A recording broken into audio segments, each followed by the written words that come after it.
This is Political Psychology, and I'm your professor, Dr. Patrick Stewart. In this lesson, we consider who leaders are and what they do. To best do so, we have to see it from the basis of there being benefits for both the leaders and, perhaps more importantly, followers. Specifically, we need to first consider when there is a collective action problem. With collective action problems, there is a situation in which multiple individuals would benefit from joining forces to complete a task together. But at the same time, individuals have to overcome challenges in coordinating with each other. They also have to ensure a fair contribution to the participation costs of the action that they are taking. When an individual takes advantage of other individuals' work for the benefit of that group, this is known as the free rider problem. And anyone who has done work in a group has some experience with this. Because leaders often put in a disproportionate amount of labor into the collective efforts of a group, and in small-scale societies stand to lose substantially from failure, they often receive, on average, disproportionate amounts of gains from their efforts. Collective decision-making regarding whether to rest, move, or forage can be difficult. This is why collective decision-making is a core element of political science research, if not research, of all mammalian creatures. Collective action problems occur in any situation whereas multiple individuals benefit from an action, but the difficulties of coordination are ensuring fair contribution to the cost of action, in other words, the free rider problem, creates a social dilemma, such as is the case with addressing within-group conflict or between-group conflict. Consensus decisions can be inefficient and increase costs for all group members unless a leader steps forward. Evolutionary theory suggests that there are four major niches in which leaders function. Collective movement by social mammals to new foraging grounds, along with foraging and resource acquisition, often is led by those who are knowledgeable, but not necessarily those of high status. What this means is that the leaders will follow the followers when those individuals have specific knowledge. When it comes to conflict management, what is found is that there is greater egalitarianism within groups, as is the case with collective movement and acquiring of resources.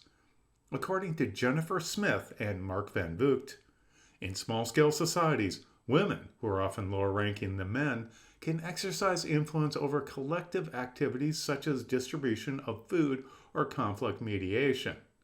In other words, leadership may be where we're not looking. However, when it comes to conflict management between groups, males, who are larger and often, as a result of this size, more aggressive, tend to lead. This is especially the case when between-group conflict needs to be addressed. One way of understanding how group decisions are made is to consider the context and more fully identify the structure of the context.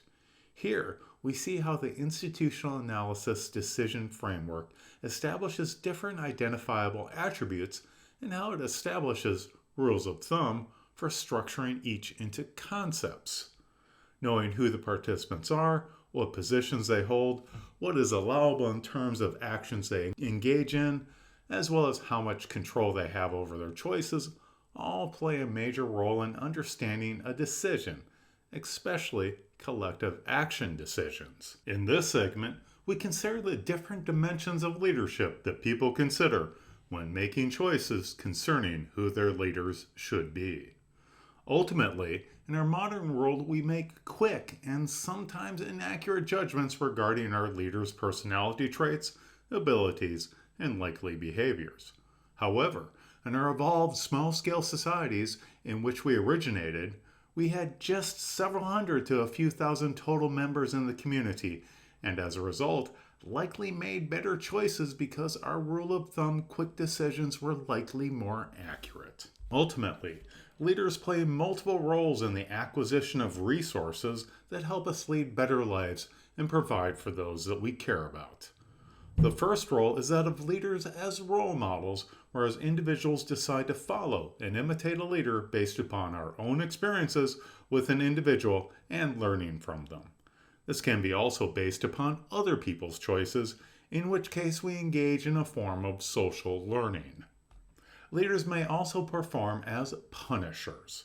This is particularly important for the defense of territory by ensuring the cooperation of others in working towards benefiting the entire group. Leaders can also function as managers by making sure that gains are more fairly distributed. This is especially important. However, when there is a major gain, the leader receiving a disproportionate share of the reward is acceptable. This is especially the case if that individual's leadership is efficient and the cost of dispersing from the group to other groups is high. In other words, you pay the leader more if you have fewer options and they do a good job. Finally, leaders may be volunteers and not be paid up front for their efforts. This occurs most often in groups of non-relatives when the benefits of altruism by the few providing a public good to others is reflected in later reciprocity. In other words, we'll reciprocate doing good for others when they do good for us. There are multiple questions are dealt with when we consider leadership. The first one that we tend to focus on, often to a greater extent than maybe we ought to, is the process by which one becomes a leader. In other words, how does a leader emerge? Is a leader born, for instance, from a royal family with ascribed status of leadership? Or does a leader achieve status due to their perceived abilities and being chosen by their followers? A second question concerns how leadership is distributed. Is leadership shared amongst many individuals at different levels, or is it centralized? The next important question concerns how much power a leader has. This is considered in terms of the amount of influence exercised over others in a group. Fourth, one has to question how much a leader benefits relative to others in a group.